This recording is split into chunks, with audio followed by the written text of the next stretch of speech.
Welcome back. It's the Big Blue Banter, New York Giants football podcast. I'm Dan Schneider, joined as always my co-host Nick Filato. Today we're here to do something fun with the draft on its way. What Nick and I are going to do today is a little exercise where we will be drafting the best possible team we can come up with from the 2023 NFL draft board. Now, what we will be doing is a mock draft, but it will be a snake draft. I'll make a pick, or Nick will make a pick. Then the next two picks will go to the other person, and the next to the other person, and so on and so forth. And while we are drafting the best possible team from who's available, we will also be drafting to fit a specific scheme and system that we will reveal later. Because quite frankly, it will be based on who we draft.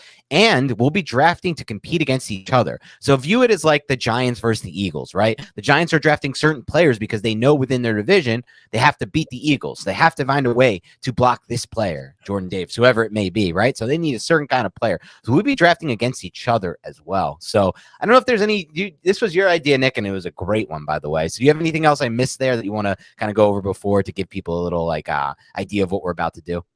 Yeah, so we will be drafting a 10 personnel team, 13 personnel team. So there will be 3 tight ends, there will be 4 wide receivers, and we're also going to be drafting just extra defenders because in the NFL, it's kind of positionless, as we know at Wink Martindale. So we will be having 3 tight ends. You will only have to select 1 quarterback. So it's not like you're just going to be selecting a bunch of quarterbacks, which adds a certain level of strategy to this entire thing. So those are, I think, the parameters. I think the audience understands it, and I'm looking forward to having some fun, bro. Let's throw a second running back into the mix, too. So we have like a complement style. Okay. So we're going to also add a second running back into the mix on the fly. All right, Nick. So let's determine who has the first pick or who has actually, what we're going to do this. Whoever wins this coin toss, what I'm about to do, is going to get their option of not just the first pick. They can either take the first pick or they can take the second pick when they get the snake. So they get 2 and 3. All right, Nick, call it in the air, heads or tails? Heads. Heads. Oh, I said call it in the air, and then I didn't see it. I didn't see it. It never went in the air. Call it before it goes in the air, I should say. And Nick's going with head. Not a great toss, but it did flip a few times. And it is head. So you have the option here. Do you want the first pick or do you want the snake? I want the snake. Okay. So I am on the board here with the first pick. And as you can see, Nick is going to put up on the screen shortly. He's going to share the board. So as you can see here, hopefully you can see it might be a little bit small, but we'll try to zoom in at times and give you an idea. But I have the first pick overall here. So for me, obviously, you follow me long enough. I believe that quarterback is the most important position by far in the NFL, and I think it can even be understated how important it is at times, Nick. But as I will be doing throughout this draft, I have to consider that we are like position scarcity and value and things like that. Like there's only going to be 2 quarterbacks selected in total in this draft. It is a onesie position for this draft's intents and purposes. So with that said, is there really one quarterback who I really want more than the others for this team that would make me want to use my first pick at quarterback? And the answer is yes. And that quarterback is Bryce Young, the quarterback out of Alabama. Highest S2 test, which is really big to me, has been playing the quarterback position forever. And I think just watching all the tape, the little bit of tape I've watched on these guys, and I don't think it all has to be based on tape. I think some of this is broadcast, and that's fine for me, in my opinion. He's just the best player at this position by far, honestly. I like CJ Stroud to some extent, but not at the same level as Bryce Young. I think Bryce Young is the best deep ball thrower in this class, with the exception of maybe Hendon Hooker, and I like Bryce's better. I think he has the best anticipatory throwing of anyone in this class. I think he's a magician in the pocket and create and get out of space. And I think he's the point guard, the true point guard of this class at that quarterback position. So as long as I do what's right by him, and I'm going to have to do that with my coming picks, and I'll explain what by what's right for Bryce Young actually is in a second, I'm going to win with this pick, I think. And I think one thing that keeps getting missed with the Bryce Young discussion is, can you think of a single time in the last 5 to 10 years that an Alabama quarterback has had worse weapons to deal with than Bryce Young had? No one talks about how bad these Alabama skill positions were compared to relative years. There's not a single Bama receiver going in this draft class in the first few rounds. And the same thing can go for tight end. There is Jahmyr Gibbs, but outside of that, he didn't have skill talent to work with around him for the first time in a while. So I'm going Bryce Young number 1 overall, and you're on the clock now, number 2. Foregoing the number 1 selection, I imagined you were going to go with Bryce Young. I am completely comfortable going with a quarterback, and I don't have to make that pick until the very last pick of the draft. That is one advantage of having this. There's going to be so much game theory to this whole thing. Exactly. It's like Stratomatic all over again, Dan, and I absolutely love it. But since you have Bryce Young, since you have a quarterback who is very difficult to contain, who is excellent while extemporizing. I'm going to make this quarterback's life a living hell and put the pressure on you to build a competent offensive line. And I'm going to get the two blue chip talents in this draft class, Bryce Young's teammate, Will Anderson, Alabama edge, and staying in the SEC, Georgia defensive lineman, Jalen Carter. And I'm just absolutely loving my pass rush right now. And I have a really strong coaching staff, right? So I can control Jalen Carter. So that's not even an issue here. I am drafting that kid's talent, and I'm adding Will Anderson and Jalen Carter to Team Nicky Doos. Oh, I'm so devastated. I feel like you said it best here. These really are the two by far and away best blue chips in this class. And I really don't think it's even close. If you take away Bijan, obviously, who is a running back who, you can make the argument there, but blue chip at running back isn't worth the same. These are the two best players in the class. It's pretty devastating, Nick. I will say this, though, despite the devastation, I have to make my picks. I'm back on the board here. And I'm thinking about this pick, and there's a lot of players in consideration for me. But what I want to make sure I do in this class, especially in a class like this where I do really like the top-end talent at cornerback, but I don't love the top-end talent at receiver, I think I can gain an edge on you if I load up with the best corners in this class. And on the flip side, you have these receivers, the top end guys, or even if you don't get the top end guys, I think I'm gonna have an advantage on a weekly basis matchup wise, my corners versus whoever is the top receiver. So first I'm going to take Devin Witherspoon, the corner out of Illinois. I think he's good for any system, really, to be honest. So we'll see what I decide to run at the end. But for right now, that's a player I want on my team. And then with my second pick, this is where it gets a little bit tougher for me because there's players I'm considering here, but I don't know if I'm gonna want them to fit the system that I'm looking to run here. So instead, I'm gonna go. This is tough for me. Okay, Nick. I don't want to give you because there's things you can do if I do this. Remember, we're doing a lot of personnel on defense, so maybe I can screw you too. Yeah, screw it. I'm going to go with another player who I think is close to blue chip. I'm just trying to get as much blue chip as I can get here. I'm going to get Christian Gonzalez, the corner out of Oregon. So now I have Devin Witherspoon and Christian Gonzalez on the outside as my two corners to match up against whoever you take. And I feel comfortable that I got one of the blue chips in this class. I love the fact that you did this, Dan, because now you just doubled up on the cornerback position, getting the two corners, my number 1 and 2 cornerbacks in this draft class. You have a really nice secondary. You have that foundational piece in CJ Stroud. So now I'm on the clock and I already know one of my picks. And I like the thought process behind one of my picks. And I'm just going to make that right now. And that is safety Brian Branch. Ooh. I'm going to bring him because this safety class sucks. And this guy, I can use him wherever I want. So I'm going to insert Brian Branch I'll just put him as free safety. I could have said cornerback, but I don't really want any other safeties on my team. So there's a lot of Bama guys getting selected right now, Dan. And now I'm back on the clock with the snake pick. Brian Branch is off the board. I'm not going to go corner as of right now. I could think about going offensive line, going with my top offensive lineman. That's kind of where I'm leaning. I could also get a wide receiver, maybe, but I kind of like a lot of these wide receivers in this draft class. But since you have number 1, number 2 cornerbacks, I might go with a slot wide receiver and give whatever quarterback I select later just a very reliable option. And I think that's what I'm going to do. I'm going to go with Jackson Smith-Njigba, insert him to be my slot. And now I just have this very savvy, very smart type of route runner who can manipulate coverages and is just a very deceptive type of player to cover whenever he is running a route. So I'm going to go with Jackson Smith-Njigba out of Ohio State. That's a great pick, Nick. And I think when I see a pick like Jackson Smith-Njigba there, I consider the idea that even if I drafted 2 corners, my 2 favorite in this class, Witherspoon and Gonzalez, I may not even have any of them matching up against Njigba. They might both be my outside guys. We'll see where I go with it. And Brian Branch was someone who I targeted pre-draft because the drop-off between him and the next safety is just so big. I just found it tough to go with him over a boundary, to these elite boundary corner guys. Though I do think a case can be made that he's in the blue chip discussion, and that's why maybe he's someone who we're interested in the Giants drafting if he falls to 25. The only thing that would hold me back a little bit is the speed isn't there. Like the raw speed isn't, it's not like he's your traditional blue chip safety that you take at the top of the class, like a Sean Taylor, whatever it would be, that like really has everything to his game, including the speed. So Still love the pick by you. And I'm back on the board here. I'm trying to look at your team to kind of see what you're doing and figure it out there. But I already know one thing that you have is Will Anderson and Jalen Carter. And I need to start figuring out a plan to stop Will Anderson and Jay Carter. If I wait too long, this is going to kill my whole team.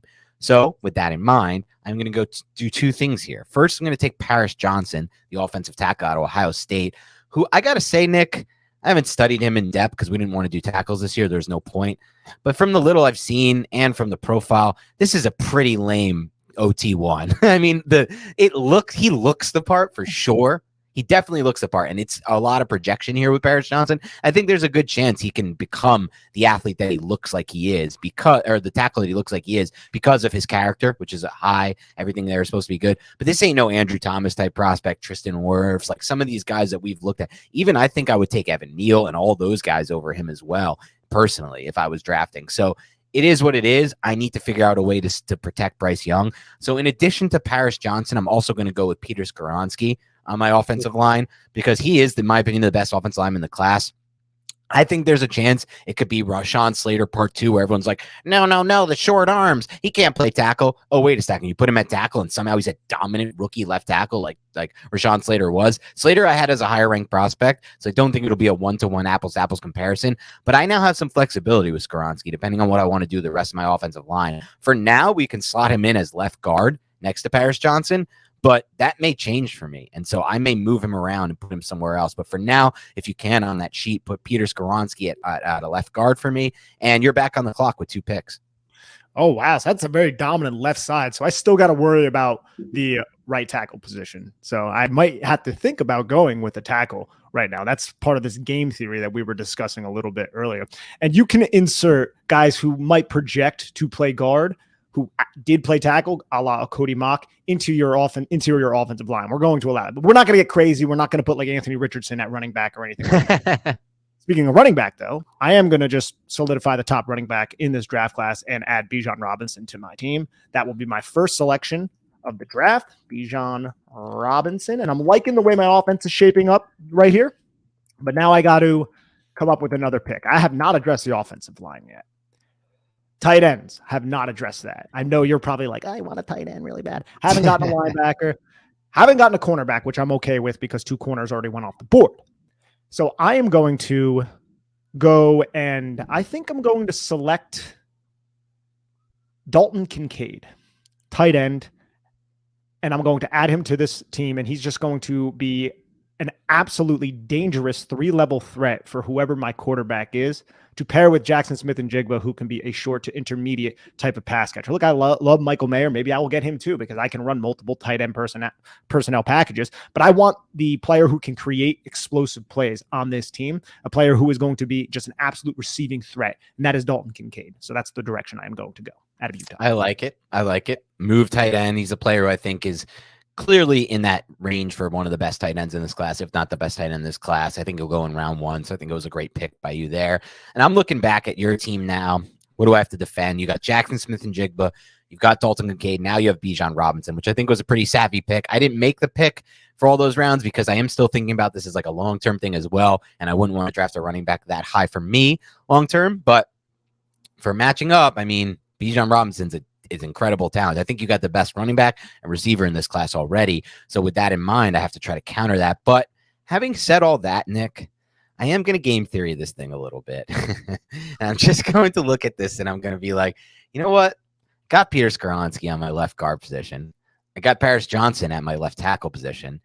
And I got to be honest, I have Bryce Young here. And I really want to make sure with a quarterback like Bryce Young, I can protect him and I can match up against, again, I have to worry about Jalen Carter and Will Anderson since you already selected them. So with this pick, I'm going to take a player who I think would be ranked a lot higher if his film on the other side of the formation wasn't so bad from 2 years ago, and if people just cared more about this position and stopped looking at it like the left tackle is more important than the right tackle, because really in reality, it's the biggest it's up there for the biggest BS right now in the NFL, in my opinion, personally. That left tackle is more important than right tackle. Some of the best pass rushers in the NFL are screaming off the side where the right tackle is protecting. So why in the hell are we saying these days that it's just so much more important to have a left tackle than a right tackle? I get it, the right-handed quarterback, it's more important. It's not less. It's not a million times less important, but I don't know.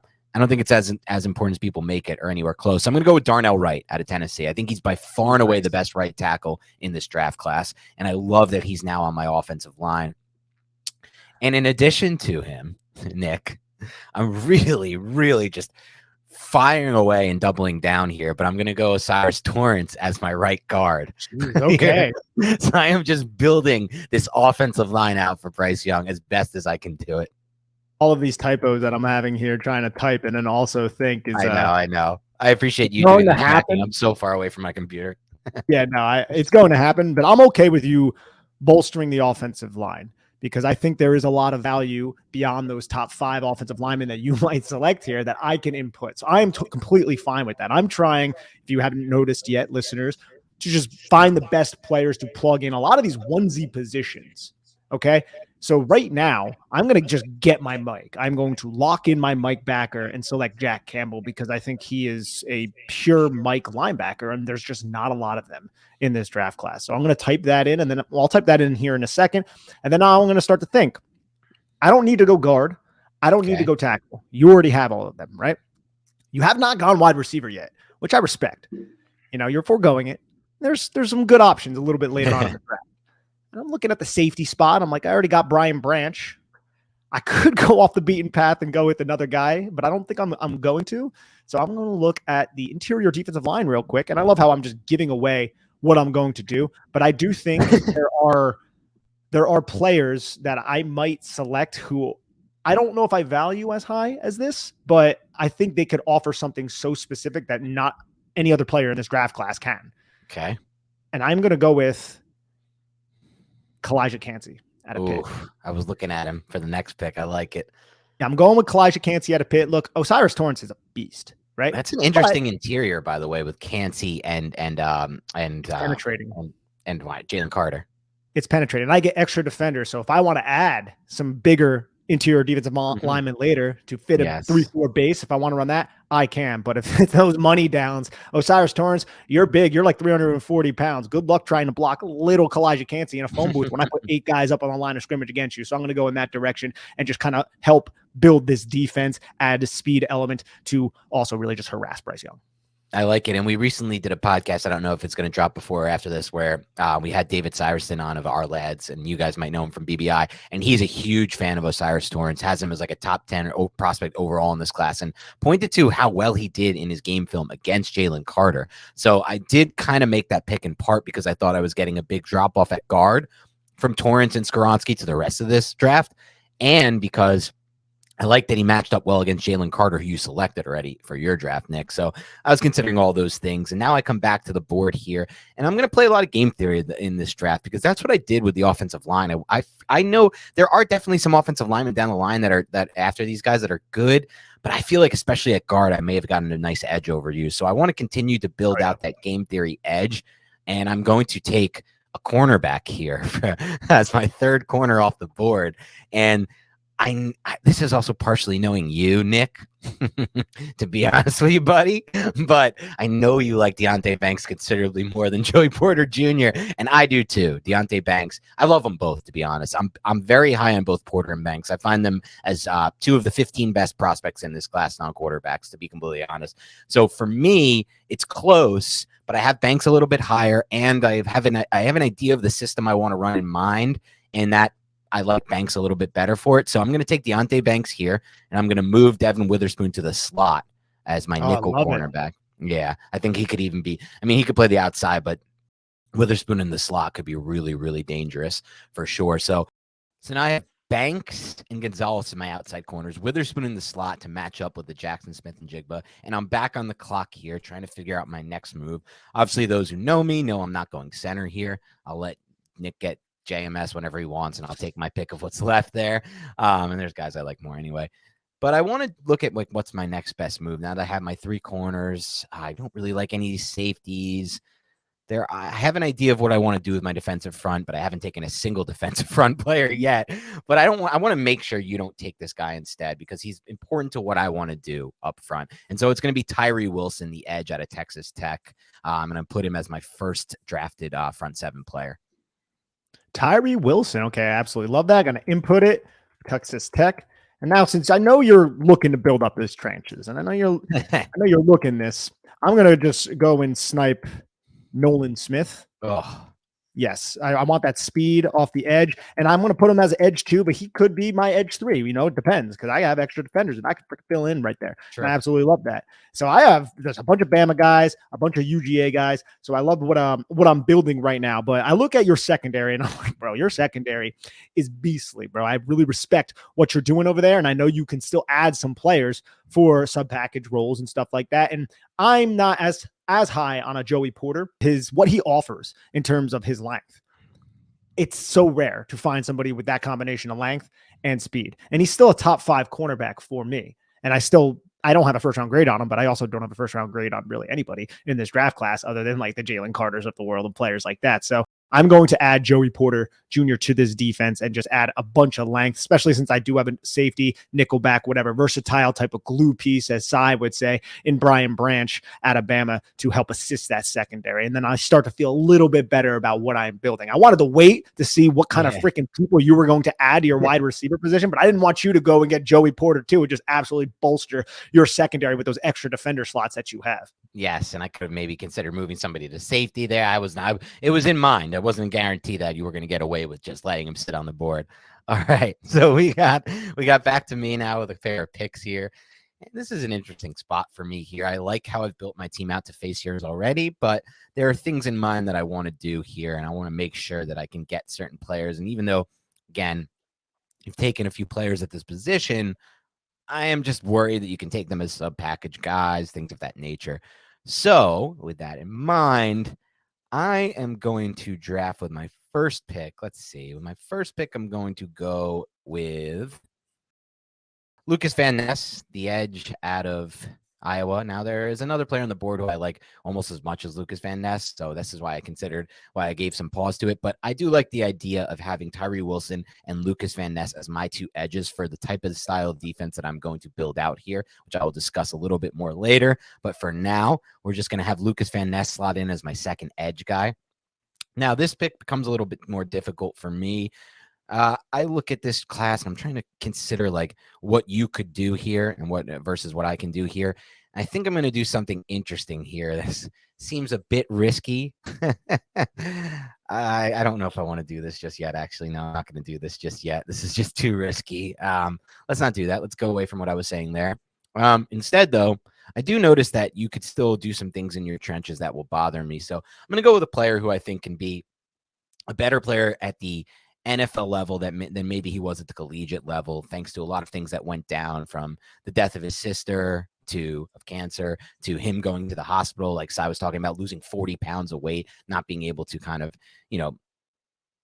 maintain the weight you need to be a dominant player. And that's Brian Bressie out of Clemson, the defensive tackle. I'm going to line him up for now as my 3 tech. You'll see soon what I'm doing with my defense, but a little trench help for me with these last 2 picks. Now it's back to you on the clock.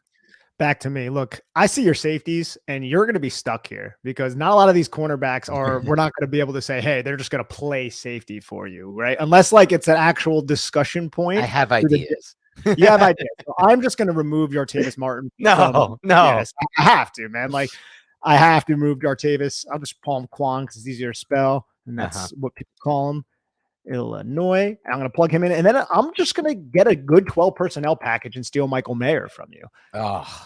Yeah. So I'm going to get Michael Mayer. I'm going to plug him in, and I'm really liking the way this is shaping up. I hate the fact that your offensive line is very nice. You got a sexy offensive line. I like my pass rush. I do, with Nolan Smith, Jalen Carter, Kalijah Cansey, that's dangerous. But you're going to have a much better offensive line than me.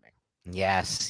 Damn it. Those were going to be literally my next 2 picks. I waited just a little bit too long on Mayer for certain because he was part of a plan I had, but definitely with Jartavis Martin as well. But I have a couple guys I feel okay about at safety that might move into the mix later for me. Obviously not now after you went 2 safeties. So I'm back on the clock here. And I got to look at what you've already drafted and make sure that I fit my team around there. So the first player that I'm going to take here to fill out the rest of what my plan is here on the defensive line is Mozzie Smith out of That's Michigan. a good pick, man. That's a really Yeah. good pick. I really like what he can do for me in the middle of my defense with the way I'm setting this thing up. And now, as you can see from my defensive line, I will be running a 4-3 even front. This will not be a Wink Martindale style defense. I've got two long ass edges that I love. I've got two big ass guys in the middle who are also super long in Mazzy and Brian Bressie. So this is going to be the classic. And you'll see soon, but 4-3 even front Gannon style system as we'll get to in a little bit. Safety is going to be an issue. We'll see what I do there. I'm not willing to make that pick just yet, Nick. So with my second pick, man, you took what I wanted there with Mayer. What am I going to do here? Nick? I am going to take, this will be a bit more of a projection, but do I want to make this projection just yet? No, I'm not going to do this just yet. Instead, I'm just going to take a player who I know you're high on. I'm high on him as well. Do I want to do this? Sorry, give me a second to figure this thing out. You're Oh, good. no, it gets tougher as we get here, especially when I'm looking at your team and figuring out how I want to match up against your team. But with that said, you know what? Let's do it because you're not going to take this guy anytime soon. Let's take Drew Sanders here. That's a nice pick. Yeah. I think for the style of defense I'm running too, it doesn't seem like the ideal fit. This is going to be more of a projection, but I really do feel like he can project to become that player. And in general, I can now have some packages where he comes on. Some of these guys I have, like a Lucas Van Ness, for example, or even to some extent a Tyree Wilson. I don't know how great these dudes are going to be as one-on-one pass rushers and passing out situations. Maybe I take a Lucas Van Ness off the field on third downs and passing downs, and I move in Drew Sanders. And on other downs, he plays the off-ball linebacker position for me. I don't know, but I like the versatility. So my second pick will be Drew Sanders. All right, I'm going to focus on my secondary, and Drew Sanders and Mozzie Smith were both in consideration here. So I want to applaud you for both of that. Like, trust me, I'm aware of the fact that I don't really have a big interior defensive lineman right now. That's an issue with my team if I'm looking to actually play on first down. But I'm looking to really shore up my secondary. I understand you have those extra defender spots. They are scary. So I'm going to go with Emmanuel Forbes out of Mississippi State, and then DJ Turner out of Michigan, and have that be my corner two and my nickel back. So I have a secondary with Emmanuel Forbes, DJ Turner, Joey Porter Jr., Brian Branch, and Quan Martin. And that makes me feel very comfortable. I still really love your secondary. It has much more oomph and star power than mine, but your safeties at the end of the day, they might drag it down to a level to where I can feel like it's at least comparable. You had Forbes, and who was the second corner you just took? DJ Turner. Okay, that's what I thought you said. So this was going to massively alter the rest of my draft. Your two decisions there, and I now have some things in mind in my head. Now, then again, there really aren't that many options. That's the problem. But I really want to take advantage of those two guys in the run game, DJ Turner and Emmanuel Forbes. You want to throw those two on the field at 166 and 180, and we've seen with Turner, he may be bigger size-wise than Forbes. He's not as good a run. I mean, they do similar things. They shoot up, they're aggressive, they fire into those flat and the quick breaking the flat. But man, I think there's ways to kill them in the run game, and we'll see what I do down the line with that. But I cannot let you get this player, in my opinion, if I have the idea in mind that I do. And that's Luke Musgrave, the tight end out of Oregon State, who I know I love more than a lot of people. But one thing I love about him is, and he's not there yet, but he has the frame to be an actual great blocker at the tight end position. Not like some of these other dudes who you say, oh, he looks like he's blocking well on tape. Doesn't matter when they get to the NFL level. Do you have the freaking frame to block these defensive ends down? If you don't, I don't care about you. I think he has it. I think Michael Mayer has it. I think one other guy has it who hasn't been drafted I don't want to talk about. Doesn't have the frame, but has like half the frame or most of the frame, but then just great technique already. And he comes from a program that blocks. So I'm kind of giving it away, so I'm risking you taking him, Nick. But you already have two tight ends. I don't really even need to worry about this too much. I'll take him later down the line. So he's going to be my first receiver. And then with my second receiver pick, this is a weird one because no one would expect this because he's not ranked near the top receivers, but I'm going to go with Cedric Tillman as my second pick to play wide receiver, to play my X position, especially after you put Forbes in that defense, especially after you put Turner in that defense, Nick. Let's throw him in there right now. Cedric Tillman, a player who I think both you and I agree is the best bet as far as the size type of receivers go. I know Quentin Johnson is still on the board, but I don't love Quentin Johnson. I'm not very interested in him at all. So I'm going with Tillman here. Yeah, I like the Cedric Tillman pick, and you keep bringing up the weak side. They're going to be okay. All right. Well, we'll They're going to see. be fine. They're going to be fine. All right. So I'm going to make you pay for not taking your tight end too that you were at least where are you going to put him? Where are you going to put him? Hey, bro, I got 13 personnel. I can recycle these dudes. I can do whatever the hell I want. But I know that I need to maybe protect the offensive tackles a little bit more just because it's not Paris Johnson and it's not Darnell Wright. So if I add Darnell Washington from Georgia, that's like a sixth offensive lineman. I could do so many creative things because Michael Mayer can block. Darnell Washington can block. Dalton Kincaid, he's basically a wide receiver. But still, I love those three tight ends, and I'm very happy with it. So I'm going to go with Darnell Washington from Georgia, and that makes what, like my third or fourth Georgia Bulldog. I do love Bulldogs. Everyone knows that. So that's going to be my first pick here. Still don't need to address the offensive line. I could go wide receiver. I could do a lot of different things, but I'm liking the way my team is set up at the moment. But I'm going to look around a little bit here, and I don't need to go quarterback. I could go wide receiver. You just went Cedric Tillman, and then, the phone started ringing. My scouts started talking to each other, and I think I like the big body choice by you. I'm not going to go Quentin Johnson. I don't think you like Quentin Johnson. And you know what? I get it. I do like Zay Flowers, and I do like Jordan Addison, and I need 4 wide receivers. So I think I'm going to go with the guy I have slightly higher and add Zay Flowers to this wide receiver group to add another level of explosiveness and route running to try and shake that cornerback room of Devon Witherspoon, Deontay Banks, and Christian Gonzalez. So I'm going to add Zay Flowers here. I love it, Nick. And Zay Flowers was definitely in consideration last pick. So I got to give you credit there. Not happy you took him, but Darnell Washington actually wasn't the tight end I was going to take. So I hope you don't take a fourth tight end. But now I know I can do what you're doing at quarterback and just pure game theory this thing and just wait till the end of the draft to take him. So I'm not taking him now. Instead, I'm going to double down on game theory here and kind of buy into the one thing I think not the one thing, but the one thing philosophically, at least, that Dave Gettleman got right, and that Howie Roseman has really made a key point of talking about defensive line rotation in the NFL is insanely important. Even Joe Shane has talked about it. You just can't have these guys out, Dexter Lawrence out for 86% of the snaps or whatever it was last year. And I'm looking at your team, and you really haven't done a good, not that you've done a good job, like you just haven't found the nose, I don't think, yet. So I'm going to steal the next guy that I think really can play that role in Keanu Benton out of Wisconsin. I also like the fit for me in my system here, in my even front. He's going to mix in with Brian Bressie. He's going to mix in with Mozzie Smith. Now I got a 3-man rotation there.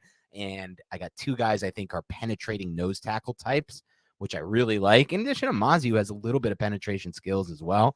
So I'm going to go Mozzie Smith with my first pick here.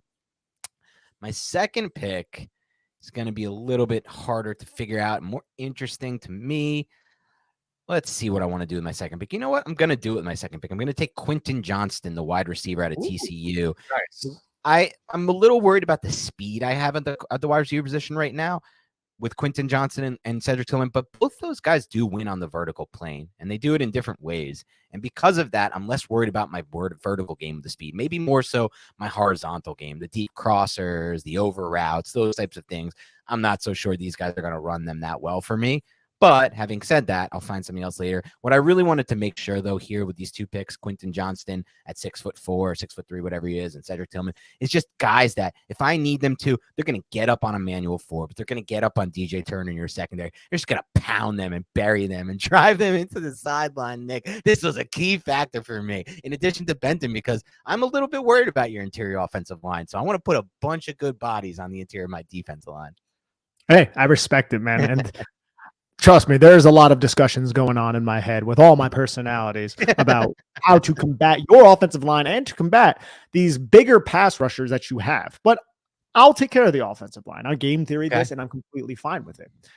Myles Murphy is still around, and I'm going to move Nolan Smith to my designated pass rusher, which is what I always wanted to do. And I'm going to insert Myles Murphy into the starting lineup. And I like the speed, the length, the upside. I hate his little tiny clown hands. I'm not a big fan of that, but I believe in the traits that he possesses, and I still think his best football is ahead of him. So I enjoy pairing him with all the other talent that I have up front right now. I might just go with a track team and make a NASCAR package that would just run laps around your excellent offensive line. And I have these 2 other extra defender spots. I don't think I'm going to do what I was thinking though. I Okay. mean, there's a lot of edge rushers that I like still available, so you might want to consider some of them. But I think I'm going to go back to corner. And since I do have a size disadvantage there, if that is exploited, I want to add a big bodied corner who can help combat that, especially since you did add Cedric Tillman, Quentin Johnson, two of the bigger bodied wide receivers. So what if I need size? I have two extra defender slots. Why not use one of those extra defender slots on Julius Brents from Kansas State? And that's what I'm going to do. I like that pick a lot for you. I like that pick a lot for you, especially given what I've done so far at the wide receiver position and how you kind of have to try to combat that. Now I'm back on the clock here, Nick, and I'm going to go a direction you probably don't expect me to go. Uh-oh. But anyone who's listened to it knows that he is still my number one ranked player at this position. And I think in this class, I think we both kind of slept a little too long on drafting this player because while there is a player ranked after him who I probably would draft first, especially for the Giants and the fit, there is so much more risk behind that player who I would draft. That player being Joe Tippmann, who I won't be drafting here. And the player I would be taking is the highest floor center, the guy who only one in this class who I'm sure will be at best, at worst, like an average starter, no matter what. Like I think there's bottom out potential for Whippler, for Tippmann especially. He has some of the kneel issues with the top heaviness. And then everyone behind them, I think has total bottom out potential. Remember, they're the Matt Hennessy's of the world who shoot up draft class. I hate to keep burying this guy, but everyone's like, the Giants should take him in round 2 or round 3. And he's like, no, they shouldn't. He's not going to be good against NFL level IDLs. Like, who cares what he did at Temple against these 280 pounders who don't play in the NFL? So I'm going to take John Michael Schmitz here, Nick. He's coming off the board. Your center one. I love my offensive line with JMS now in the middle there. I know it's a onesie position, so I gave you more game theory like I did with quarterback. But to me, there's a drop-off there between him and the next guy from a safety standpoint and a floor standpoint. So I'm going to get him in there. And now I'm going to look back, I think, based on what I just did, to the defensive side of the ball here. Because I still need to fill out my safeties, which I don't even care about. And I still need to figure out what the hell I'm going to do with those extra defenders, which in our defense means a lot. But for now, Nick, I'm not really going to do any of that because what I'm going to do here is, I just can't take the risk of you taking this player, even though I don't really think you would. But my Mike linebacker spot is actually going to be Dion Henley, the linebacker out of Washington State, who I freaking love in this draft class, probably one of my favorite overall players in this class. I have him and Drew Sanders as my linebackers so far. I love what I have there from both a speed and coverage standpoint. I think Henley does something that Cy talked about on our last pod. He was talking about with Pace from Cincinnati, how he loves how this is something you don't see often in scouting. I don't even read much about this in scouting reports. I don't hear a lot of draft analysts talk about this, like that ability to avoid contact as a pass rusher. And I think Dan Henley does that very well as a pass rusher, in addition to everything else he can do, mainly the ability to cover like a wide receiver, the position he used to play. And he used to play quarterback as well, so he can read out the defense and the coverages. I felt like he was by far and away of all the linebackers I watched, the highest upside, in my opinion, including, I will say Jack Campbell has a level upside that I'm probably not, I guess, crediting as much here based on how well he tests in the 3-cone and just his overall length. So maybe I should say Campbell still has the highest upside, but to me, it's Henley by far and away. Look, this isn't Fred Warner, but this is the best feeling I've had about that style of linebacker since Fred Warner, and I want that on my team. So I'm going Henley with my second pick. No, he was my next pick. So wow. I was going to go Dion Henley. I was. And since you have two extra defender spots, I'm going to force you into this weird linebacker rotation with Drew Sanders and Henley. And even though this player is kind of weird as a linebacker too, I think his value at this point of the draft is just, it's too much to still be on the board. I'm going to select Trenton Simpson to be my will. And I'm comfortable with that. So another Clemson defender going to be added to this defense. I love the way my defense is shaping up. I still need to add a couple more players there. I like the Cedric Tillman, Quentin Johnston stack that you have, the size stack there. And I'm a little scared because my wide receivers are a little smaller, but Dalton Kincaid, Michael Mayer, and Darnell Washington are not small. So I'm going to take a very talented player who shouldn't be on the board either. And I'm going to add Jordan Addison to this wide receiver group. And I'm just going to have precise route runners who create separation. So Jordan Addison, join the team. I love that pick for you as well there.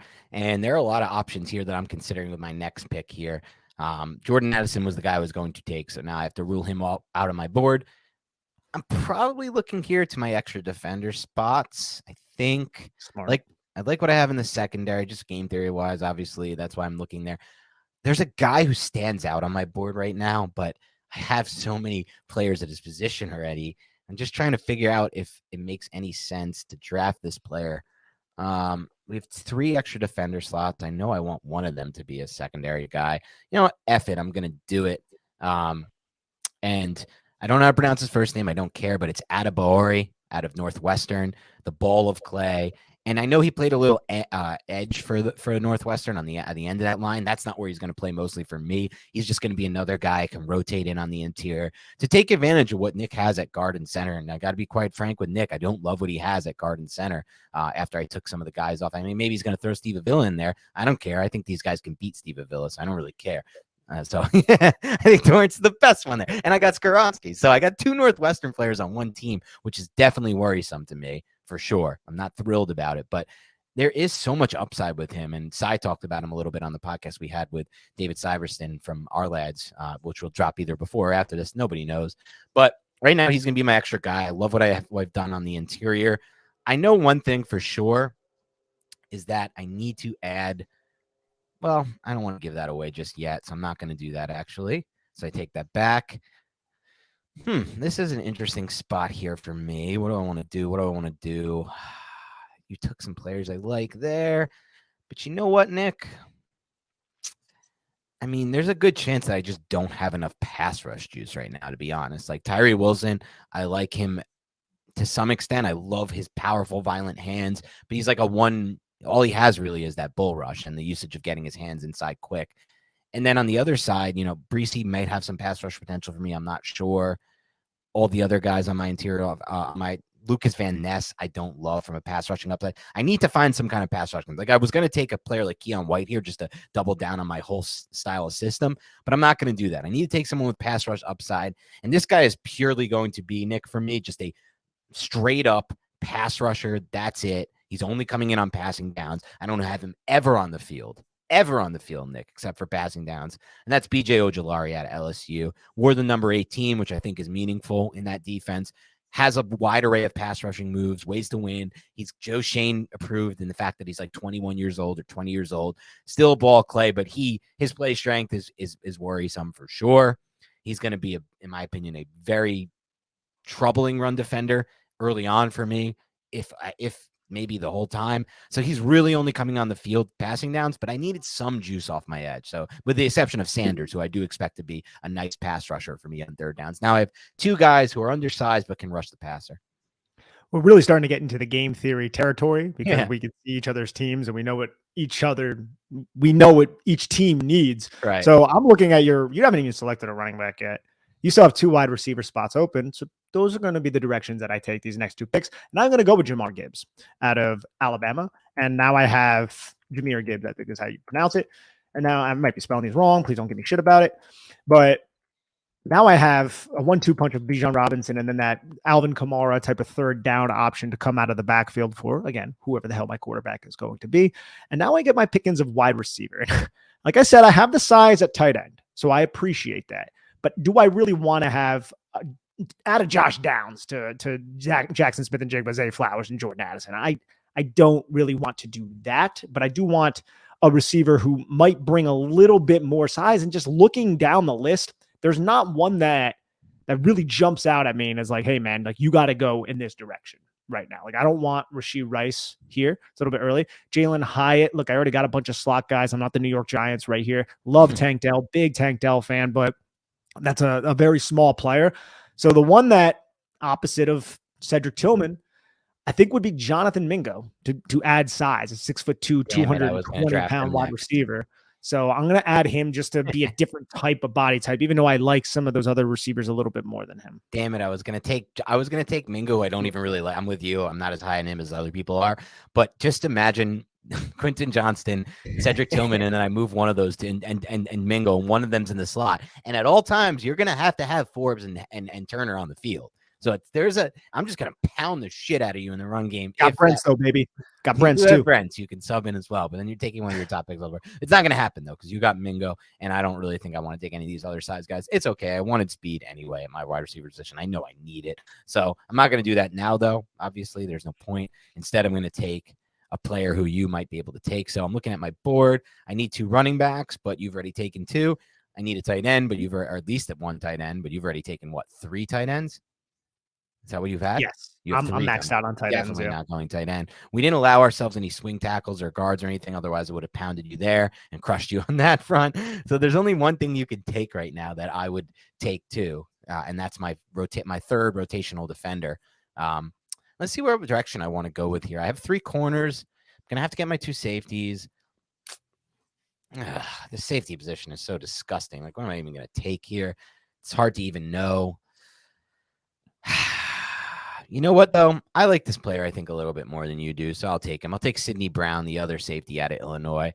I think he's, and I'm not saying more than you do. I actually haven't heard your thoughts really on him, but I know a lot of the community is not very high on him. But I think there's some potential there. Obviously, there's risk. Like his missed tackle rate is not what you don't want a safety who can't tackle. But I feel like some of that can be maybe, or you hope it can be coached up. We'll see if that's the case. But for now, I'm going to take him. Looking at the board, that's probably the last position you can take that I could take. So now I can just do my luxury picks here. And I'm going to start with, oh no, I got to take one more rotational vendor. I'm going to start with a player that I know you won't take, but for now I'm going to put him in. I'm going to put him at safety.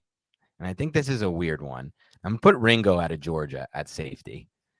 I think. Do you think now that one? I wish we had somebody to be the arbiter here. Okay, because no one's talking about Keely Ringo playing safety. Do you think he can play safety? I mean, I'm sure he probably maybe could, but no, I'm saying, do you think this makes any sense from a translatable skill? I look at him and I look at him and I think he should be playing safety. Oh, okay. Like, I feel like it's a stretch. Like, no, that's not like a serious conversation among people who are covering the draft. Like, maybe he should convert to say, everyone's like, yeah, this is a cornerback. Like, if it was, I'm trying to think of like a corner who people are serious, like Riley. Like the traits he has to me, the size, the length, the speed, they're all, but the inability, like you talk about, and at times to kind of win on those in-breaking routes and change direction, that all strikes me as a guy who should move to safety. But we don't have to do that. So if we're not going to allow, let's just erase the pick. We're not going to take it. That was my plan the whole time, to put him at safety. Just take him off the board. Instead of that, I'm going to make you pay in some way here. Let's I have one more rotational defender, and this is a Joe Shane, or this is a Howie Roseman Joe Shane thing. I'm going to fire off another interior defensive lineman on you. Really make you just pound the tape, pound the dirt when it comes to what's going to be left there on the interior defensive line. But I don't know if there's anyone I actually even care about here. Let me take a look. Oh, this is a guy I actually like. You're not going to take this guy, I don't think. I haven't heard you talk more about it, that much about him. But the Giants actually brought him in for a top 30 visit. And now I'm just really adding. So I'm going to take Jervin Dexter from Florida as my last rotational defensive lineman. He's another guy who has that. Both him and Brian Bressie have that, what I like to call Chris Jones body type, which is just insane length at the defensive tackle position, which I love. Length is super important to me. I really think, I watched a little bit of Jervin Dexter. I think if this dude just simply had a better get off on the line of scrimmage, he'd be viewed as like one of these like Mozzie Smith type, maybe he goes in the first round type of guys. But he just weirdly has this awful get off, and he's just like seconds behind, it feels like, the snap, and it's killing him right now. And he even talked about this at like the combine or something. He's like, I know I need to improve in this. That feels like something that can easily be improved, just timing the snap better. So I'm going to take, I don't know if it's Jervin or Gervin Dexter here as my last rotational defensive guy. It's Jervin, and I like that pick a lot, and he was in consideration. But I got to look at my team right now, right?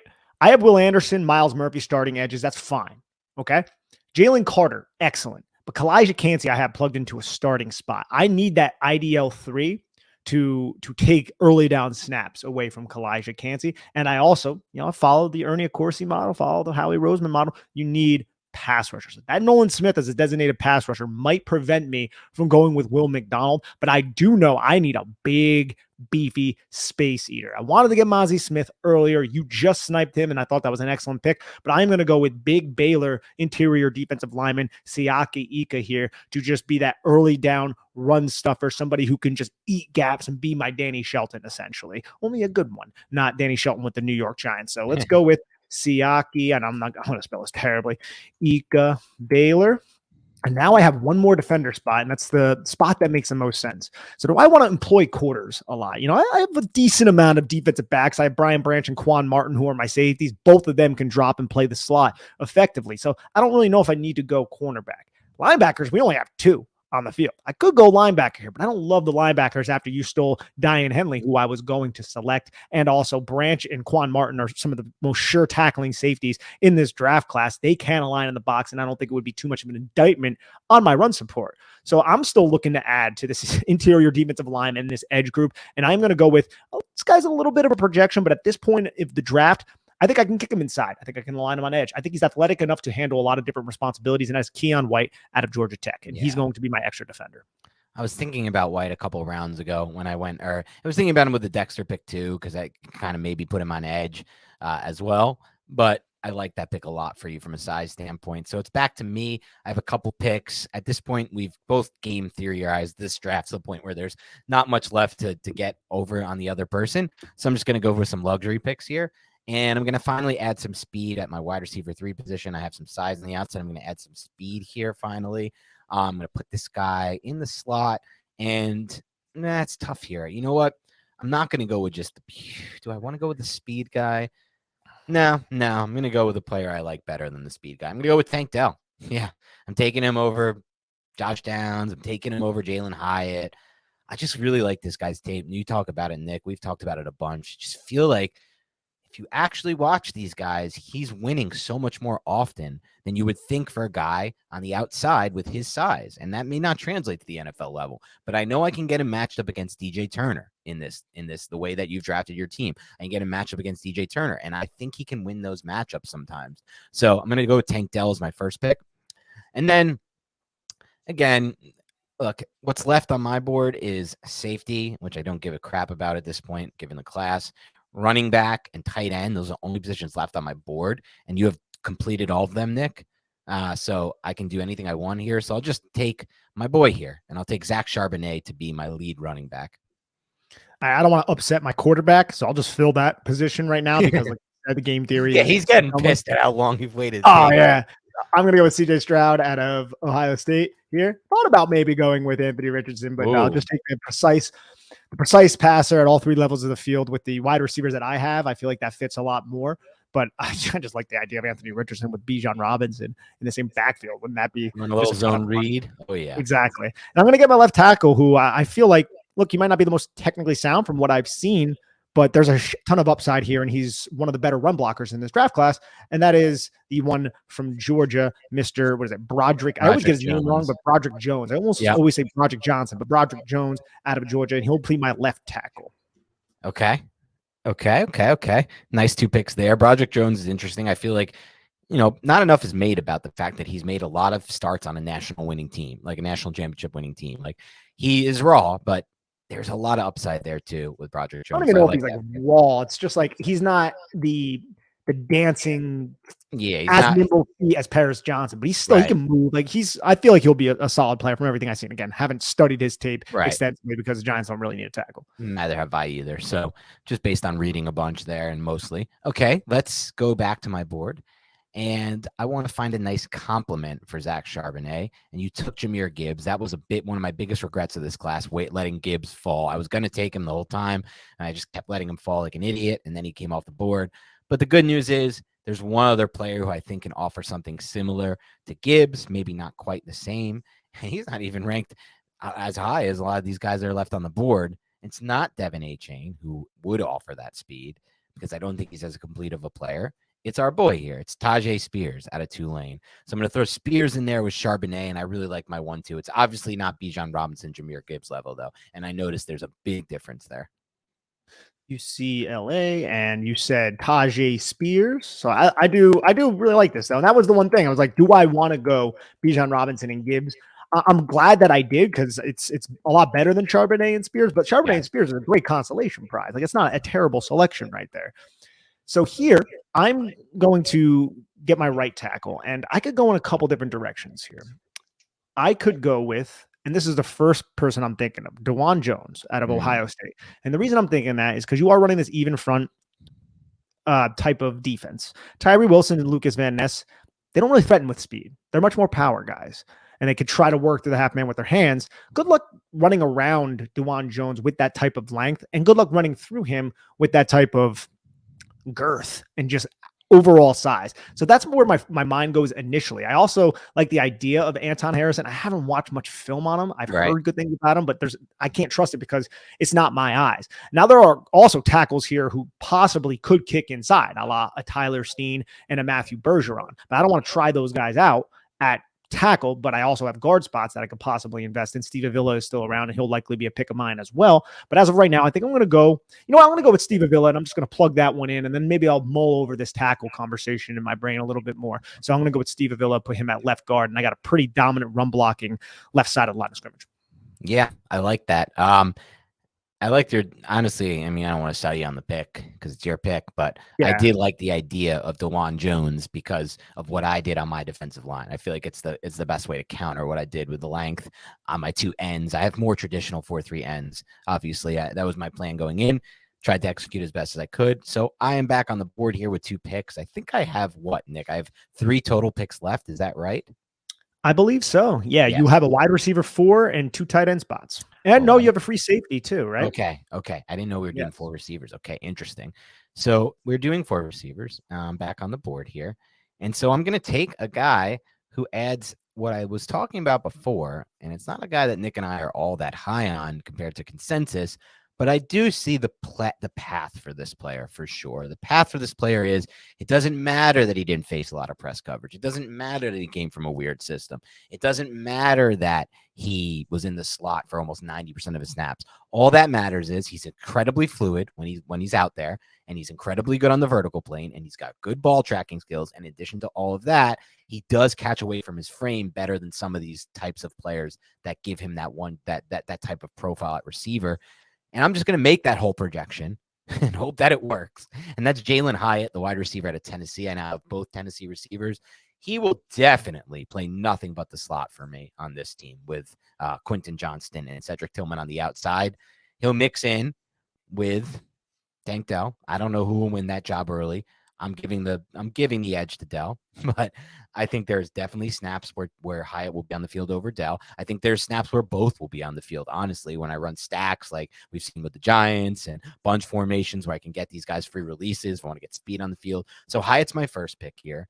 And with my second pick, I'm going to take the tight end who I think is probably pound for pound the best blocker in this class. If you're just looking at pound for pound, he's not the best blocker. You got that guy in Darnell Washington, but Darnell Washington is much bigger, longer, and much taller, longer, and stronger than this guy. But this guy is such a good blocker, and I think he offers a lot in the post catch. I actually think just like value-wise, he's one of the best tight ends in this class, and that's Sam Laporta out of Iowa. Comes from a program I can trust from a blocking standpoint. I think people compare him to like when George Kittle came out. I kind of, and obviously the Athletic, like the raw score is like exact same with those two.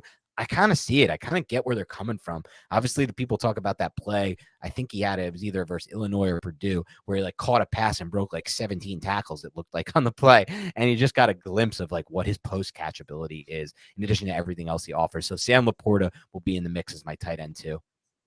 Love it. So I'm going to just get my center and my right tackle, and then we'll make our final picks. I got to think about this right guard position.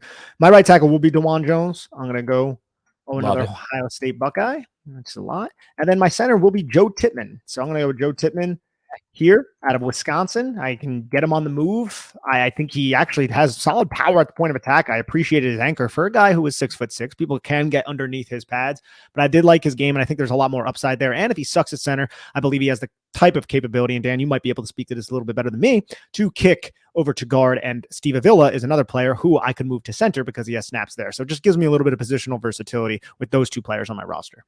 Yeah, it's part of why I like Joe Tippmann. Not just to say like again, JMS is my center one in this class. Let's make that clear. But it's part of why I would take Tippmann over JMS if I was a GM, because I believe he has a much better chance to play other spots on the offensive line than John Michael Schmitz does. I think Joe Tippmann, some might even say his best spot might be guard. Honestly, if he doesn't iron out some of the issues in his game at center, they might move him to guard. And at 6'6", he can hold up at guard. He also came in as a tackle recruit. None of these things apply to John Michael Schmitz. In my opinion, John Michael Schmitz, maybe he can play guard. I mean, any center has the opportunity to, but I really view him as probably a center only type of guy. So again, that's just another conversation for another day, Nick. But I love the pick. Obviously, you know I'm going to stand any Wisconsin player that you draft at any time.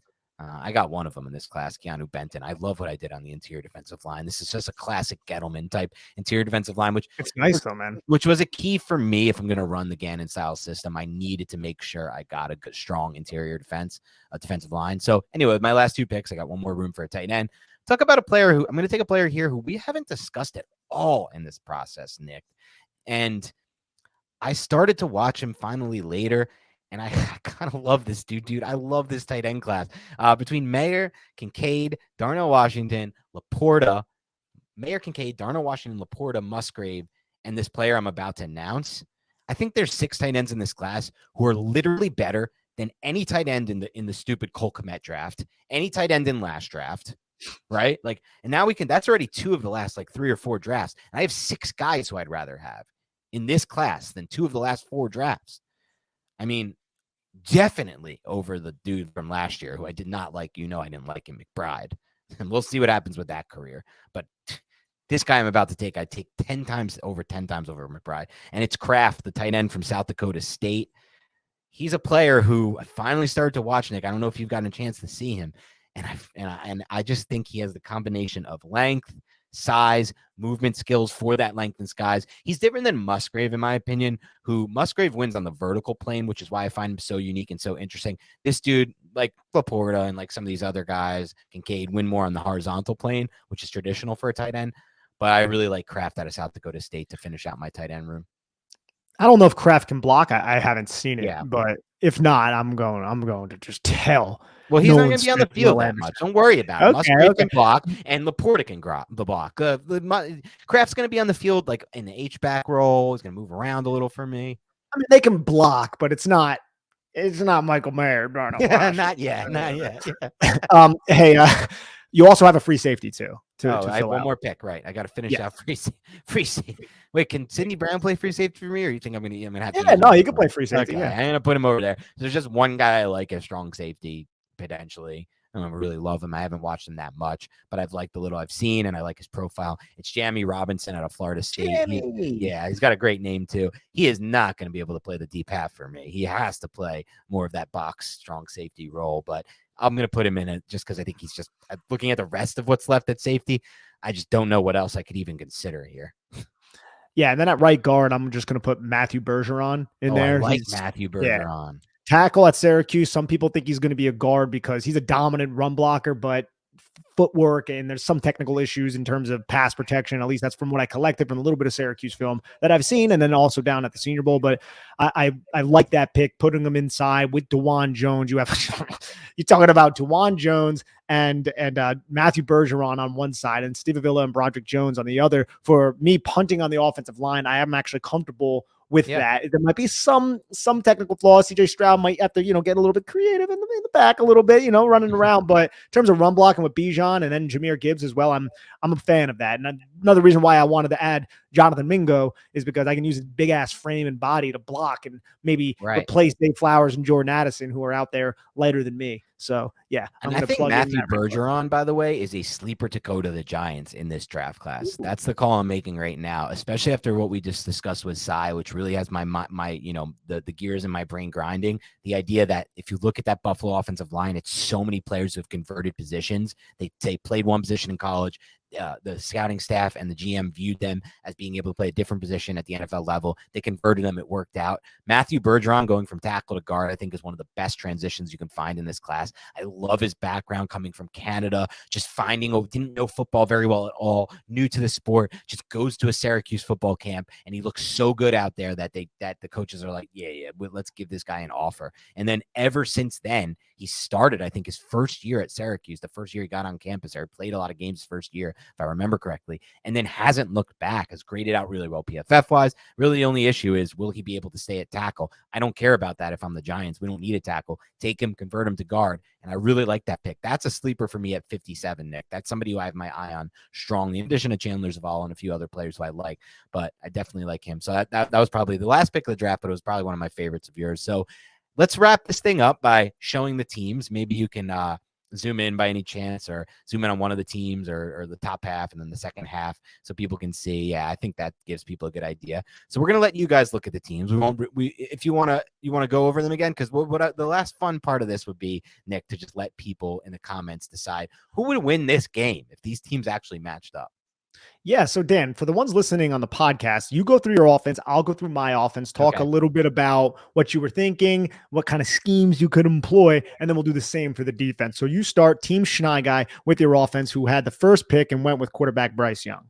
Yeah. So, Bryce Young, I took first overall. The first thing I was thinking of with a player like Bryce Young, with the only flaw in his game in my mind being size and durability. Though I will say another flaw no one talks about with Young that I think is fair is he's not the greatest drive thrower. So those out routes around, in the intermediate range could be an issue for him at the NFL level. No one's talking about this for some reason. Everyone's just so focused on the size, but I was considering that for sure. And that's kind of why I made some of the picks I made at receiver, by the way. But I knew I needed to protect him. So my first focus was get the best possible offensive line I could get here. And I think I did a really good job with my offensive line here. Peter Skoronski, in my opinion, is the best offensive lineman in this class. Paris Johnson has the best chance of being the best tackle in this class. JMS is the best chance, in my opinion, floor-wise at center, which I'm fine with. I know I need that. And Osiris Torrance, I feel like I had a big drop-off between the next guard. And I honestly also feel like that with Darnell Wright, specifically if you're only talking right tackle. Though DeJuan Jones, I do kind of love. So maybe I don't feel like that as much as I originally just said. So first thing for me was build an offensive line for a quarterback like that. The second thing for me changed. I was originally going to take a lot of these like Jalen Hyatt, Tank Dell type receivers for Bryce Young, because I really like Bryce Young's ability to create off script, which helps with those types of receivers, and to throw down the field. His deep field accuracy is great, in my opinion. But instead, I pivoted because you took two corners who are really small, and DJ Turner and Emmanuel Forbes, and I wanted to get size at receiver so I can really help seal the edge in my power run game. And also for guys like Tank Dell, if I want to throw him quick shots out to the flare screens, things like that, I now have guys who can seal the edge at receiver against these small defensive backs, in addition to my offensive line who's going to block up well. So I shifted gears there. At running back, I just wanted to find two complements, and I think I did that with Charbonnet as my lead back, and then a speedy guy like Spears, so I think can handle a bigger role than people realize, but it's kind of my change of pace speed guy there at running back. And then finally, tight end position. This is the one position I regret, Nick. I went into this thinking I was going to get Darnell Washington and Michael Mayer and just pound you up front with a run game. But yeah, I keep saying that word. It's very funny in this context. But then again, Nick was the guy who uses the porn star length thing. So let's just keep that in mind. Yeah. Porn star length, bro. But I did get a couple tight ends that I just love in this class. Luke Musgrave, man, I get it. There's a lot of downside to Musgrave, but if he hits his ceiling, he is going to be, in my opinion, the best tight end in this class. Watch some of his Senior Bowl reps. Watch how he just is able to effortlessly separate on the vertical plane from whoever is in coverage against him. And these guys are like 30 pounds lighter than him. And I just don't see that from any tight end in this class. I haven't seen that from a tight end who entered this draft, that ability to separate on the vertical plane as a tight end, since Gronkowski, basically. It's basically as far back as you have to get to look for this style of tight end. He may not hit, and also, despite having the frame, he's not a great blocker yet. So he's going to have to fix that, and he's going to have to be a guy who really takes well to coaching, but he does have pedigree. His dad played football. He's been coached up on the sport for a while. So I just love him in this class. And the same thing goes for Laporta. I think Laporta is just one of the most underrated prospects in this class. So I'm kind of fine with what happened at tight end, despite it not being my original plan. So that was what happened on offense, Nick. Let's go over to what happened with you on your offense. Yeah, so one thing about my offense I wish I had maybe was a little bit more speed. I just made an adjustment. I moved Steve Avila to the right side, and I put Matthew Bergeron on the left side. So a little bit more athletic ability on the left side, a little bit more oomph on the right side. I wanted to possibly have an offense that was similar to Mike Kafka, where I can use every inch of the field. I think I'm a little bit limited in that area just because Avila and DeJuan Jones don't have that much range. So I might have an offense a little bit more tailored in terms of running scheme to duo, power gap, things like that a little bit. Okay. So duo, two double teams right up front, just vertically displace the players that you have. And I feel like you did a pretty damn good job combating that with Mozzie Smith, Keanu Benton, Brian Brezzi, Lucas Van Ness. but I think I can drive up to Diane Henley and Drew Sanders and have a really good rushing attack just based on that with Jahmyr Gibbs and Bijan Robinson. So I love the fact that I got CJ Stroud one of the last picks. That's fine. Obviously, that's going to be the case when you went with Bryce Young, precision passer. I feel like him combined with Jackson Smith and Jigba, go back to their college days. That's a solid 1-2 combo that I feel like will really project to the NFL well. And then you insert Zay Flowers, one of the one of the deep best ball throwers in this draft is CJ Stroud. Zay Flowers can really uncover, as can Jordan Addison. Jonathan Mingo, just more of a bigger body type of guy. They used him all around the line of scrimmage. Also think he does have some vertical threat when he opens up his stride a little bit. And then the tight ends, man, Dalton Kincaid, Michael Mayer, and Darnell Washington. Two of them are pretty damn good blockers, even for like standard tight ends, or at least they project to be with Michael Mayer and Darnell Washington. Dalton Kincaid, that's going to be my big slot right there. I'm going to use that guy in the slot all the time. So I love the receiving capability that I have combined with the explosive nature of my running backs. Look, you have a better offensive line than me. I love your offensive line comparatively with me, but Broderick Jones, Matthew Bergeron, Joe Tippmann, Steve Avila, and DeJuan Jones, that's not really a bad offensive line at all. So I'm okay with that. I feel like I do have a very explosive nature at the tight end position with a lot of upside in Darnell Washington. And then my running backs are just like really high upside. Both can add two different types of phases to what they can do. I'm a little hesitant, a little bit scared of the Tank Dell, Jalen Hyatt. I know you're very explosive, but that's one reason why I added Emmanuel Forbes and DJ Turner and players like that to combat any type of explosiveness that you might have added, which is fine because I also got Porter and Branson. We'll go through the defense a little bit and some bigger body type of cornerbacks to deal with the Cedric Tillmans and the Quentin Johnsons, even though yours was more reactionary to what I did. But I think in the end, it all kind of works out. But I'm very happy with my squad. I'm happy with my team. And I think this would be a really fun game. I wish we could play it in Matt. Great. Let's move over to the defense side of the ball and talk strategy there. Scroll down a bit there. So for me on defense, I came into this draft and I looked at the overall class and I said, there's two prospects up top and Tyree Wilson and Lucas Van Ness, and another one who I liked in Miles Murphy. I didn't get a chance to draft him in this class, who really do project better to 4-3 even fronts. I know I can play them in a Wink Martindale defense in a 4-eye or something. I don't want them there. I want them on the end in a 4-3 front, helping me out in the run game at all times, setting the edge, but also being able to potentially win some of those one-on-one matchups in the pass rushing game. And so I knew based on that I was going to have these like traditional 4-3 ends, that I was going to run a Jonathan Gannon, Fangio style principal defense where I'm just going to have that even front and it's a lot of zone and I'm keeping everything in front of me and I'm making sure I'm not getting beat too often on the vertical plane. So I was happy that I got Tyree Wilson. He was someone I really wanted to get, and he fell pretty decently in this draft. I think a lot of that was just that you were early on able to take the two best players in this class, and Will Anderson and Jalen Carter, which I think gives you a massive edge. And it kind of was allowed me to kind of fit into my plan. Same thing goes for Lucas Van Ness. I actually am not very high on Lucas Van Ness personally. It's not that I think he's like I don't have another what's his name, the other Iowa guy. Who's the guy with AJ Epinesa. Epinesa. Like this guy has a lot more upside than Epinesa. But I think ultimately this dude is probably just going to be a run stopper at the NFL level that doesn't give you much as a pass rusher often, except for cleanup sacks and things like that.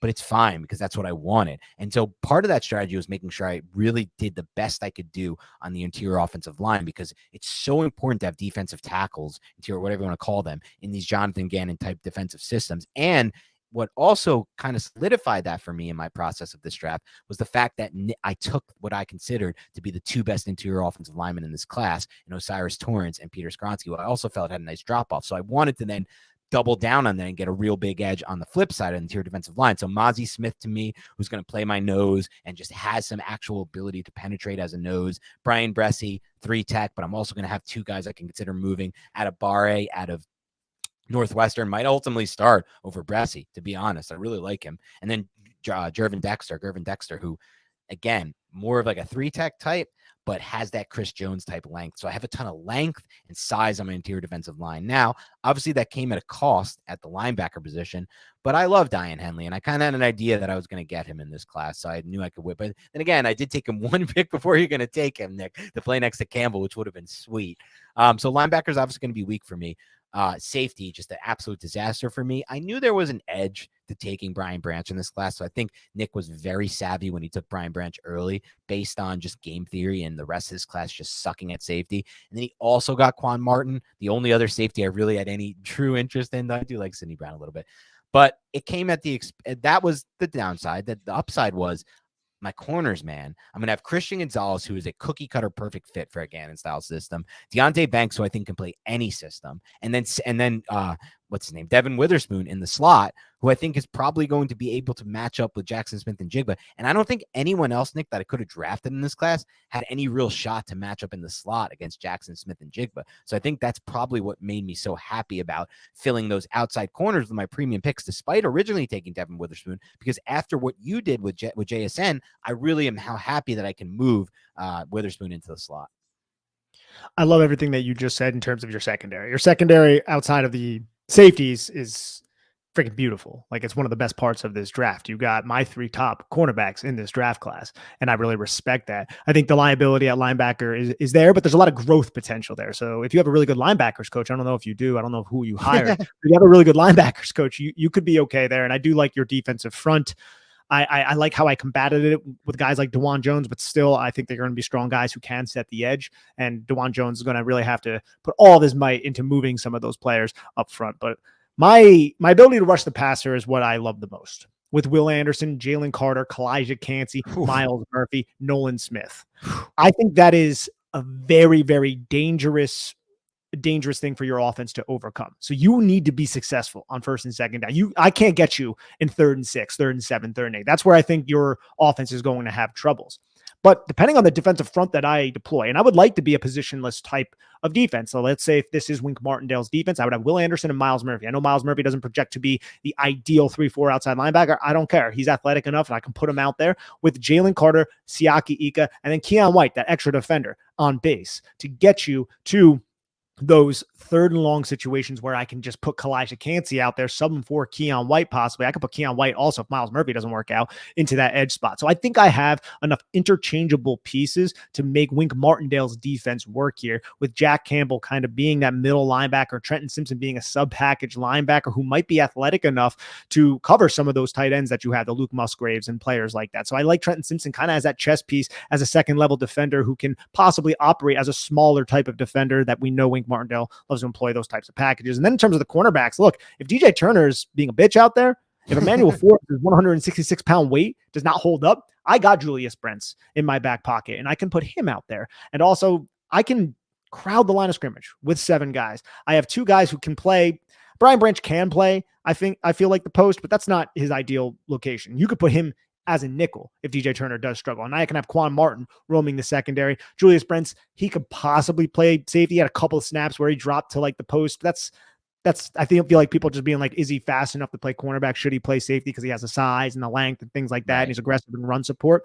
That's not my first choice, but that's a fallback option that I could put Brents into that situation. But I like to think of all the personnel that I have, it is somewhat positionless, and I can do whatever I want, but I am going to apply the pressure. I am going to get after you. I am going to penetrate maybe a little bit even more than we see on early downs when I do decide to put Kalijah Cansey out there, with Jalen Carter and Kalijah Cansey just wreaking havoc, shooting gaps, and really forcing your guards and JMS to have a lot of stress and to sweat a little bit. So I really like the defense that I built here with the 2 vines, the 2 long players in Julius Brents and Joey Porter if I decide to use them, and then some quicker guys as well. So overall, I'm pleased with this team.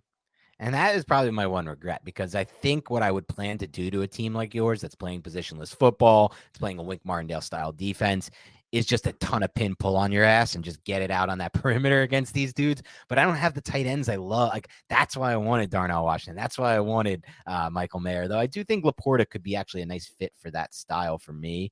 I love Laporta, by the way. Yeah, we haven't talked about him at all, because we have too many freaking tight ends. We overdid tight end. I love the Waller trade. It's great value, but now we can't take any of these beast tight ends. It sucks. Like, Laporta's a guy, like, if he's there at 57, which he probably won't be, but like, it's tight end, maybe he will be.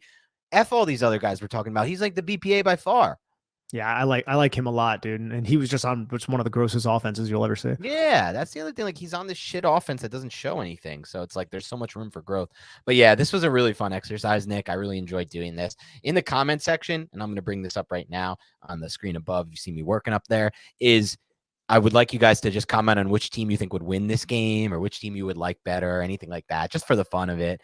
We kind of want to do that. But let's wrap this show up. It went a little longer than we thought, but we still have some ways to go here. So let's wrap this show up, Nick, by getting to a few more of these mock draft reviews and grades, because we haven't hit as much as we need to. So I think we finished with that 2 mock draft from B Silky. So we are up to this one from Duff00052. And he provides us with a mock draft and notes. So I'm going to read all of his notes because I think everyone deserves to have their notes read on this show if they're giving away the rationale for these picks. So in his mock draft, it's a player we don't see often mocked to the Giants with the first pick, Nick, at 25 overall after no trade downs. It's a player who we just had David Syverson come on and say is his number one ranked player at this position by far, and he thinks he's a top 10 prospect. So from a BPA standpoint, this could work out. It's Osiris Torrance, the guard out of Florida now, to play. I guess for us it would be, I don't really know where they would put him year one. I guess he would compete with Azudu at left guard. I don't think they're going to bench Glowinski. Maybe he could play center. I don't think so, but maybe.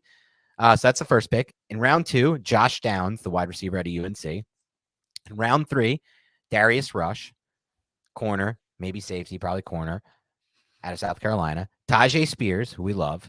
Then Moro Ajomo, Charlie Jones, who we love. Alex Forsyth in round 6. Bumper Pool in round 7. Nick Herbig falls all the way to round 7 in this mock, which is just incredibly disrespectful to my alma mater. And I would make a side bet with you, Duff, that Nick Herbig will not be falling to the 7th round of this freaking draft. But in this mock, which goes by a simulator, I love it. So it's great value. Then Cam Brown, corner, the last pick. So he says, my notes are this. In the first round, it did not break well for me. I thought Torrance was just the best value available. I like that rationale. He said, I would have liked a better receiver, but I didn't want to buy hungry. Like Jones and Downs, I like Jones and Downs where they were. A lot of concerns went in first and early. A lot of corners went in first and early second. He says, Rush was the only guy I liked, so I wanted to get him. With Saquon not signing the franchise tag, I valued running back higher. He said, I watched a lot of amount of Oregon, mainly for Gonzalez this year, and thought Forsyth could be a decent player in the NFL. I like that call too. Couldn't help but, and then he says, I couldn't help but draft another Cam Brown in the final pick. All right. I got to say that, Dan, what do you think the percentage is of people who do these mock drafts and just select Bumper Pool with one of the Giants' 3-7s just because his name is Bumper Pool? I think there's definitely something that goes into it. And he plays linebacker. He's got the greatest name in the draft, Bumper Pool. Like, come on. It's unreal. Yeah. It is awesome. But hey, this is a draft of value for me. So I'm not in love with the first 3 picks. So Osiris Torrance, that's fine if the Giants want to go in that direction. Look, I haven't watched too much Florida offense because I wasn't assigned Osiris Torrance on my scouting thing with Patty. So I've seen a little bit of him, just watching a little bit of Anthony Richardson, and I saw him at the Senior Bowl, and I liked what I saw. Do I think that the Giants should invest in that at 25? Little dubious, but you said that this was the best value there, and I'll trust your word there. Josh Downs, that's early for 57 with the Giants after they just spent a second on Wandale. Darius Rush, I love all the traits. I love the length. People say maybe he could play safety. I didn't love the tape all that much. I really didn't, but I can bet on the traits. And I think at this point you're getting desperate because you just want to add corners and they're all just flying off the board. So I don't love how the first 3 picks were necessarily handled, but holy crap. After that, I love Tajay Spears, Charlie Jones, Alex Forsyth, Nick Herbig. I don't know much about Cam Brown, but I love the fact that he drafted him just to add another Cam Brown to the team. And then Ojamo was a player that I saw that I think Wink Martindale can get a lot of just because he's not the most consistent player who's going to be out there, but he's a big body who I feel like could be that rotational 5 technique behind Nacho, who can add some snaps on early downs and also can add a little pass rush upside, but only a little bit. He's from Texas. So overall, I'm going to give this a B, I think. Okay. Please don't hate me, Duff. But this is definitely not my favorite mock. I'm going to give it an average C here. We're definitely harder graders, I think. So I don't know, just looking at it like an A would be above average, like just from that standpoint, it's a C for me. Reasons being it's a C from an overall perspective. I don't like how little we added to the secondary in this class. Darius Rush is a nice bets on trait pick, and I'm kind of fine with that deep into a class at 89 overall. Like, remember, the Matt Parrots go off the board in this range. It's Project City, but if the only thing we get in the secondary from this draft is a project player, that's a massive concern for me. That's our biggest need by far. So it's the main reason I dropped this class down. The other reason being Josh Downs would not be my pick at 57. I just don't I like him as a player. I really like him. Like, this dude can really make contested catches for a small receiver, but where the hell are we going to play him and Wandale at the same time? And now are we taking one off the field? Do we have 2 of these dudes on the field and we can't block on the perimeter? We're running all this power gap with Barkley. I don't love it. There's great value plays in this draft. Jomu, Spears, Forsyth, Charlie Jones, all great value plays. Nick Herbig in round 7. But it's that Downs Rush plus not doing enough secondary that drops this to a C for me. Okay, let's do one more, Nick. This one is not a mock draft, just a nice review, and not the nicest review because it was 4-star. We don't like 4 stars here. We only like Why was it a 5-star. 4-star? Oh, jeez. I don't know. Don't worry, but don't ever read into that. I don't ever want to read into. There's so much Oh, is this negativity. Sal? Now we have a different one. It's Displaced New Yorker, who's actually Sal from Queens. Oh, He says, Dan and Nick are still the 1-1 Giants pod. I really appreciate that. It's a must listen for anyone who wants to learn about NFL film review. Here's my mock. I got a little bit lucky, but I also had a specific theme to prepare for, to prepare the roster for impending free agent losses in the future. So he gets Joey Porter to fall to him at 25 overall. Diane Henley, the linebacker out of Washington State at 57. Michael Wilson, the receiver out of Stanford, who we haven't talked a lot about, but when we watched this film independently, Nick, we both love the film. It's just the injury profile at 89 overall. Kobe Turner, who we just talked about with Cy on the last podcast, the defensive lineman out of Wake at 128. Juice Scruggs, the center out of Penn State at 160. Corey Trice, the bet on traits corner, maybe safety, he says, from Purdue at 172. Jonah Tavai, the D lineman at 209. Mohamed Ibrahim, who not a lot of people talked about in Minnesota, the running back. I like a lot of running backs in this class, so he's probably not on my short list. And there's even guys in this range I like better. Chase Brown, for example, just from thinking from the Big Ten alone. Broderick Martin, D-line, and then Jadakiss Bonds, who, by the way, Nick, has the best. You talk about bumper pool. This is actually the best name in the history of the draft. And a good friend of mine, now I'm going to take this time to shout out Steve Hall, who listens to a lot of our podcasts, if not them all. Steve. What'd you say? I love Steve. We're in this fantasy league together. Oh, yeah, we are in the fantasy league with Steve Hall. Yeah, and he's the number one guy who's just sending you trade offers at all times, just nonstop trade offers, just relentless with the trade offers. But it works because he gets more trades done than anyone in our dynasty league. Anyway, he put me on to Jadakiss Bonds, and it's not just the name. If you look at the measurables from this dude out of Hampton, he's a wide receiver at Hampton, like low school. The measurables are absolutely freaking absurd. Now, I don't know how much of this is true, how much of it is real, how much of it actually shows up on the game film. I'll be honest, I've not seen a single ounce of game film on Jadakiss Bonds. Wherever you would find that game film, if you have any somehow, anyone listening, go ahead and send me that. I've seen highlights of him like broadcast, definitely no film. But the name Jadakiss Bonds is just so sweet, Nick, that I'd be happy with this pick at 254 overall. But agree or disagree? Yes. The name would be cooler if he dropped the S and it was just Jadakiss Bond. Like, oh, yeah, it is better. Jadakiss Bond. Yeah. Jada Bond is even better. Do you know who Jadakiss is, Nick? I've heard it referenced, but I don't. What would you guess that he is? I'm guessing a rapper or yeah, you got that. You got it. Okay. Honestly, you want to know what else I was going to guess? It was going to be a rapper or something from anime, which I'm not into anime. I'm a terrible guess. You know I'm not into anime. Not that I'm not. Yeah, that's why I guess rapper. Not that I'm knocking it, by the way. If you're into anime, you're into anime. And there's been some anime shows that people have given me suggestions on. This Airbender or whatever people say is like incredibly written, and I would love it. But I haven't watched any anime really. But Diana talks about that show, and she's like, "Listen, it's so cool." She had it on the telly one time, and I was just like, "Yeah, sure." Like, okay. So, give me your grade and analysis of this draft, Nick. So, Sal from Queens, man, I love you, by the way, bro. You're one of the best people to interact with on Twitter. If anybody listening does not follow him, he's not a content creator, as he would tell you, but he is a content creator, and you should follow him. That is Sal from Queens. He's excellent. So, I'll say this.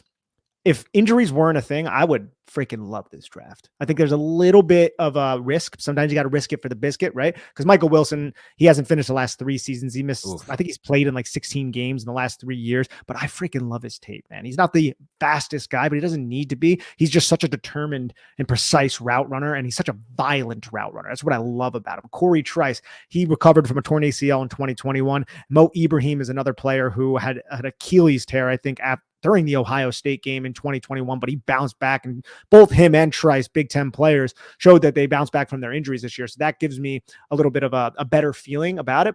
But those are some injury risks right there. But I do like both of those players. Mo Ibrahim, he's not going to wow anybody, but he's just a really freaking good running back. Love getting Joey Porter and Diane Henley to help this defense kind of shape into form. I like that fact that he made 3 investments into the defensive line. I've seen Broderick Martin. I saw his tape against Auburn, and this dude has like really good tape against Auburn. And this is coming from Western Kentucky. Auburn is an SEC school. You get him at 243. I love that type of high upside player. Kobe Turner out of Wake Forest at that point of the draft in the 4th round. I also like that. Add him as a rotational type of player, can add a little bit of upside as a pass rusher. And I've heard great things about Juice Scruggs. I haven't watched him quite yet, but you address center, and I really appreciate that. So I got to give this, I think, a really strong B+.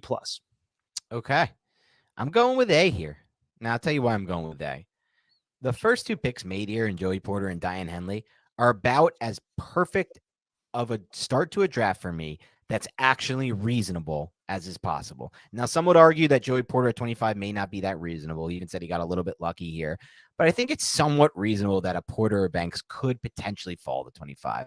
I don't want to say it's likely, but a reasonable thing to happen in these, like someone trades up for Hendon Hooker. Someone really wants the tackle run goes nuts this year because everyone needs tackles. Like weirder things have happened. And then Diane Henley at 57 is my favorite pick by far for the Giants right now. If I'm projecting 57 now, I think I could maybe get Diane Henley at 89, to be honest with you. I don't care. I'm fine with him at 57. You know how I feel about him. I've made it clear on this podcast. I think he has a real shot to be linebacker 1 in this class. So because of those first two picks, it's an A for me. It's an A plus with those first two picks, but it stays at an A despite the rest of the draft, which is good, by the way. A lot because I've said this before, I'll say it again. Get past pick 60 for me, and I think theirs are mostly all just dart throws anyway. So, like, I don't want to overrate what every round means, but Michael Wilson at 89, I mean, there's a chance that he could be a top 25 player in this class. If he somehow gets lucky with his health the rest of his career, like, you can't find for me 2, 3, 4 receivers in this class who look better on tape than Michael Wilson. If you're on a play-per-play basis, and when you factor in the size, which no one else has in this class, except for like Tillman, Mingo, and a few others. Turner, I like. Scruggs, I like. Corey Trice's bet on traits. I love that. So, yeah, you did a lot of great things here, Sal. I'm going to give it an A. I love it, Dan. And we love you too. All right. Thanks, brother. All right. Anyway, that's it for today. We still have a bunch more mocks to get to. It looks like some are pouring in, which is good. We have more shows to get to, too. Keep it locked and loaded on Big Blue Banter. If you want your mock draft graded and read on air, just send it in iTunes, leave a rating, 5-star, and then a review that includes your mock. The whole point of this is we want to read your mocks, we want to grade them and have fun with you guys. We also need to get these iTunes rating reviews over 1,000. We're at 874. I need this thing to read 1K. I just need it. I need it. I know the work we're producing is too good to not be at 1K, if I'm going to be completely blunt about it and a little bit braggadocious. That's okay. Sometimes you have to be. Confidence is key. Think about all these prospects who hit and those who fail. They lose confidence. Actually, Nick, did you hear that great podcast recently from The Athletic with Mitchell Schwartz and Marshall Newhouse? Amazing podcast. My favorite of the draft season. Okay. I don't believe I have yet, but check it out. They talked about, and anyone else should check this out. And I like The Athletics. They're good. Yes. Robert did a job there with the draft. And they discussed 30,000-foot view stuff, which to me is at this, like, honestly has so much more value sometimes than like, here's our top center rankings and then talk through players, because we can do that on our own. But these are two guys who played the position, and they talked about like things like, why is it that some of these highly ranked offensive linemen fail in the NFL, right? Like highly recruited, highly ranked, highly drafted. And a lot of it, what they said was technique not translating, and then losing confidence because your technique isn't working because you can't rely on your athleticism.